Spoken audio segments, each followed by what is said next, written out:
Welcome back into the Tim Crowley Show. Another quick edition, but absolutely had to get our 2026 Major League Baseball season preview out with plenty of predictions all the way through the World Series.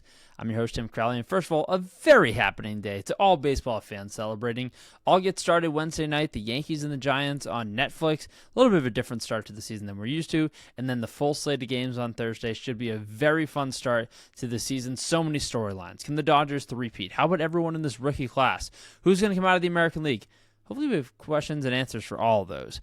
We'll get to some of the award winners at some point in the next few days, but for today, the start of the games, wanted to get out division previews, division predictions, and let's go through the playoff picture as well. So let's get right into it. We'll start with the American League East.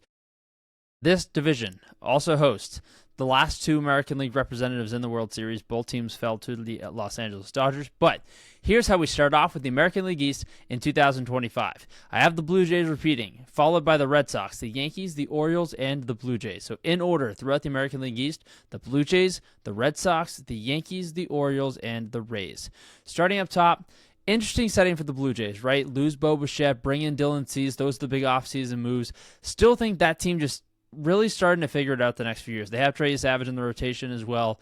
There's some young core coming up there. Obviously, a big loss kind of in the culture of losing Bo and kind of what's been a big part of the resurgence in the core in Toronto. But Vladdy's locked in for the long term. That was a huge thing for them to get done last year.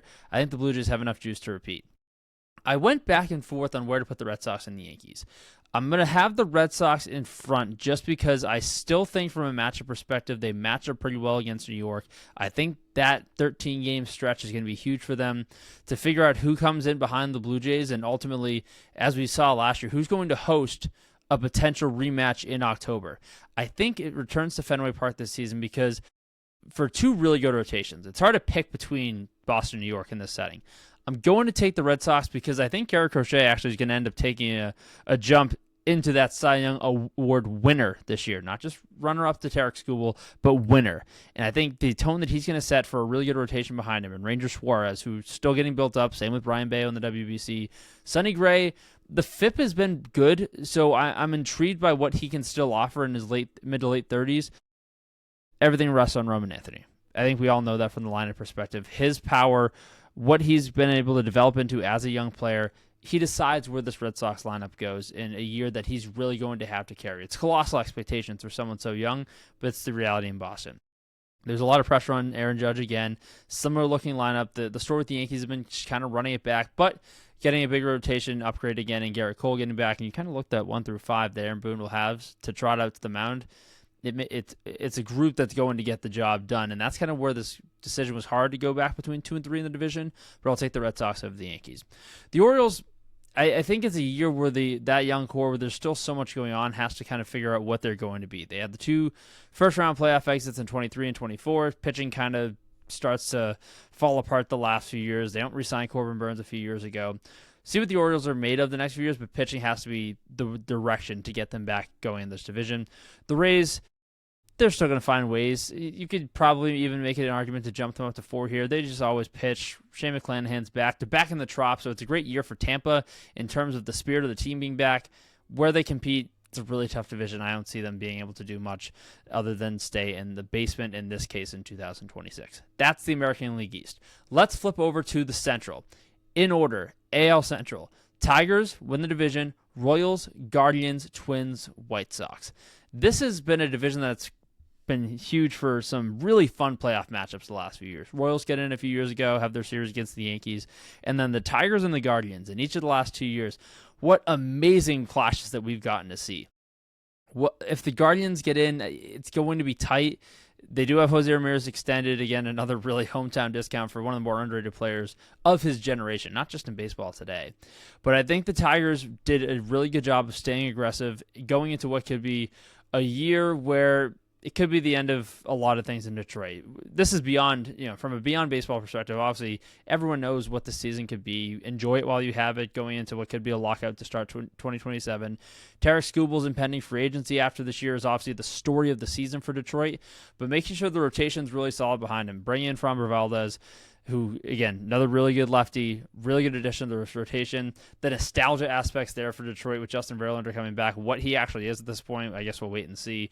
Should not be expecting the 2011 Triple Crown winner behind Skubal and Valdez, but that's why you play the games. Let's have some fun, but don't expect a ton from Verlander. Still think the Tigers get it done. The offense has been able to do enough the last 2 years to get them to October. We'll see how much farther that takes them. I think the Royals are super exciting going into this year. I actually picked them to win the division in 2025. I think it's another really good year for them with Vinny over at first, Bobby Witt Jr., people got to see who hadn't seen him on a national stage.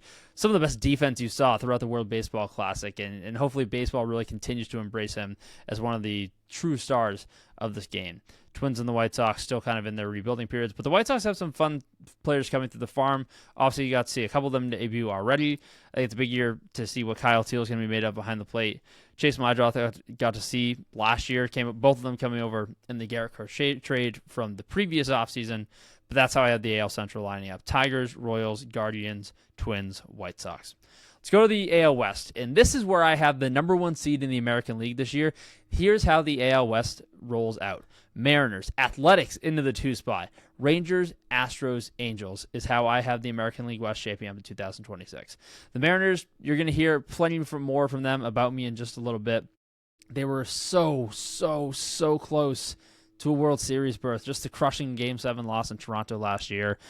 This offense finally looks to be at the level that Seattle is needed to really compete. We've known what the pitching staff, specifically in the starter rotation, has been for years, how good they've been, how deep they are.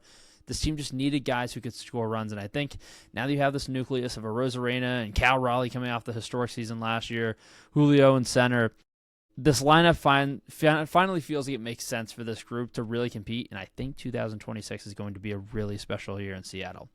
The Athletics, there's not a ton from a pitching perspective yet that really catches your eye, but you kind of look around at these position players like Nick Kurtz, thumper, right? Jacob Wilson had a really good year last year. Lawrence Butler's really exciting. It's a really weird and kind of underwhelming division behind Seattle. So with all the young talent, maybe it's just the kind of the fun. How do you shake up these predictions to go into the year? They're not a playoff team, but I think the Athletics are going to be the second best team in the AL West this year. Rangers and Astros across the state of Texas. Two teams. There feels to be regression. The Astros, again, the farm system is kind of a tough spot. Trying to just kind of move around the core guys that are left over from those years of contention in Houston. And then the Angels have been the Angels for a while, and the player development speaks for itself in LA. That's how the AL West shakes out for me, with the Mariners running away with it and what could be a deeper October run, as we'll get to a little bit. That's the American League. You'll see my AL playoff teams in just a moment, but let's flip over to the National League side, where the only story is, can anybody beat the Dodgers? Can anybody stop them from just getting to the World Series and be a potential three-peat on the horizon? Start over in the East. I have the New York Mets, who, what a weird offseason, right? Of big expectations from bigger players, then just kind of a flurry to get some real talent in, and that they did. Luis Robert comes in, and Freddie Peralta. I think it's enough to get them back to the top of the division. So in the NL East, Mets, Braves, Phillies, Marlins, Nationals is how I have it lining up. I'll give you a sneak preview. I do think it's a 3-playoff team division. I liked the Mets offseason. The Braves, I just can't see the disaster that 2025 was repeating itself with injuries and regression all over the place. I think they're back in October in 2025. The Phillies get their guys back. They bring Kyle Schwarber back. They bring JT Realmuto back. The pitching, even with the loss of Ranger Suarez, still really strong. Christopher Sanchez, get to see some guys coming up through their system as well that will join the back end of the rotation.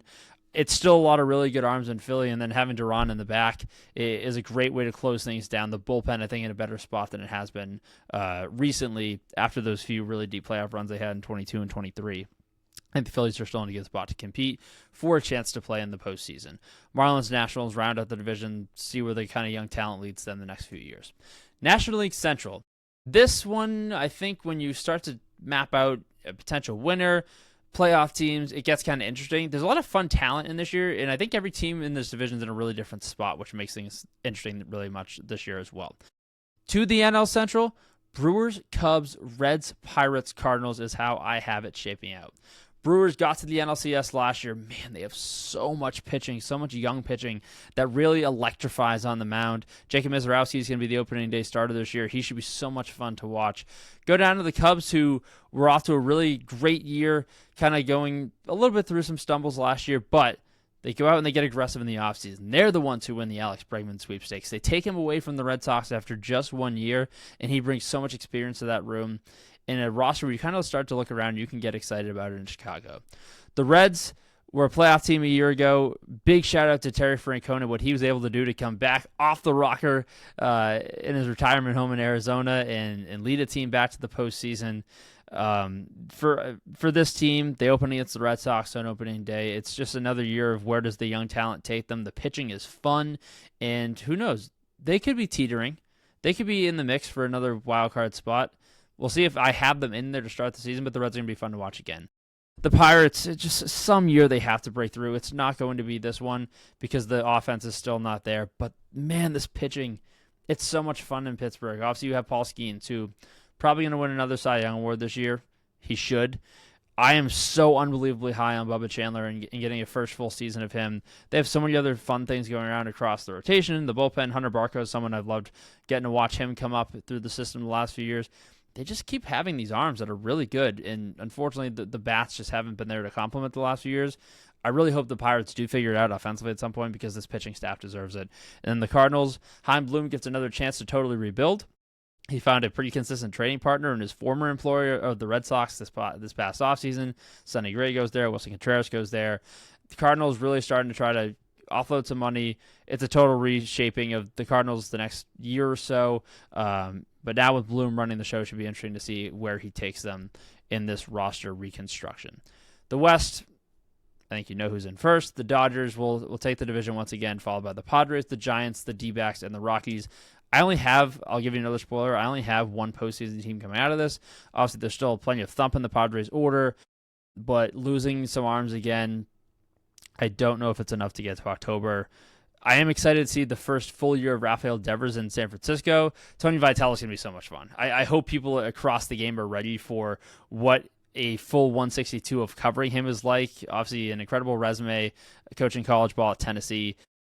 Whatever happens in the NL West this year is going to be really fun, and hopefully it's not just this Dodgers steamroll back to the playoffs for the sake of baseball. So those are my NL West predictions. That is my full NL predictions. Now let's go over to my playoff bracket. We'll start in the American League. It's a rematch in the Wild Card Series between the Red Sox and the Yankees. Went the distance of 3 games last year, and then Cam Schlittler went crazy in Game 3, just pumping fastballs past Red Sox hitters in a lineup that really wasn't the same by the time the playoffs rolled around, especially without Roman Anthony. This time, I think it's at Fenway Park, and I do think the Red Sox win this series this time around. They're in a way better starting pitching spot for the postseason than they were a year ago. Again, we're saying this in March. Let's see what it looks like in October. But I think they're in a better position. I think there's a home field advantage, just as there probably was in the later innings of that kind of pivotal Game 2 for the Yankees last year. I think the Red Sox feel that, and they win the rematch this year and continue this kind of 21st century playoff gauntlet against the Yankees that's gone on for so many times. Another thrilling one in the American League Central. The Wild Card Series has been so good to us with the AL Central the last few years. Tigers Royals, I do think the Tigers get it done. Skubal's been ridiculous, especially his starts in that round last year. I think they go on to the ALDS again. The Red Sox meet the Mariners, the number 1 seed. I think this is kind of a year where if the Red Sox are able to get to the DS, given the construction of the roster, if Roman Anthony's healthy and an MVP candidate, if Garrett Crochet is a Cy Young candidate, if not the winner, and they advance another round of the postseason, return playoff baseball to Fenway Park, I think that's a good year for them and sets up for a real return to contention in 27. But I think this is the Mariners' year to really shine. They go to the American League Championship Series where they get a rematch against the Blue Jays, who take down the Tigers in the ALDS. And this series was so good last year. So many big moments throughout this ALCS when these teams met. This time, the script flips, and the Mariners get it done. They are going to the World Series out of the American League. We can go through the National League, but unfortunately, it's probably going to be something similar to what we've seen in the last few years. But we'll go through it anyways. Braves-Cubs in the first round. I have the Cubs actually going in the upset in the 5-4. They'll take on the Dodgers in the NLDS. Brewers-Phillies. I went back and forth just because sometimes the Phillies get on these kind of unexpected runs early in the rounds. Lose to the Dodgers last year, obviously a heartbreaking finish on the final play that eliminated them. I think it's a really good wild card series, but the Brewers pitching is just so deep, as is the Phillies, but I think the Brewers get it done in that round. They advance to play the Mets. I think this is kind of one of those years similar to 24 where the Mets start to get hot and some magical moments kind of come back to Queens. So that'll be Mets-Dodgers. I know it's the top 2 seeds in each LCS. I know it's boring. The Mariners, the Dodgers in the World Series. I really wanted to pick the Mets and to go. I really did. I think we just know that the Dodgers find ways to get it done when it's not even their stars in October. Look at Rojas last year. Look at Kike Hernandez still making plays for them in the run last year. It doesn't even always have to be Ohtani and Mookie and Freddie saving the day. Mind you, they've all had their moments in the postseason over this incredible run the last few years. The Dodgers just keep finding ways to get it done in October. They're going to go to the World Series, but they're not going to win it. They're not going to win it. The Seattle Mariners will take home the World Series title in 2026. The pitching is ready to go for a full World Series run against the Kings the last few years. Joe Davis said on the Fox broadcast to end of the World Series last year, to beat the champs, you have to knock them out. And I think this is the year that Cal Raleigh and that incredible group and Andres Munoz at the back of the pen, I think Seattle gets it done this year. So in my 2026 World Series prediction, heading into the season, the Seattle Mariners knock off the Los Angeles Dodgers. They prevent a three-peat in one of the more thrilling postseasons that I think we're in store for, as we've gotten some of the last 4 seasons. I want to say that it's going to overarch those because we've had some really cool moments. Obviously, an amazing World Series last year. But I think we're in for another fun, really, October. But you know what else? That's really far away. So let's enjoy the season for everybody, fans, media covering this, all baseball enjoyers as we start on opening day. Baseball's back, and let's have a great season ahead. I'm Tim Crowley for The Tim Crowley Show. Thanks so much for tuning in for our Major League Baseball 2026 season predictions. Plenty more content on the way. We'll talk to you soon.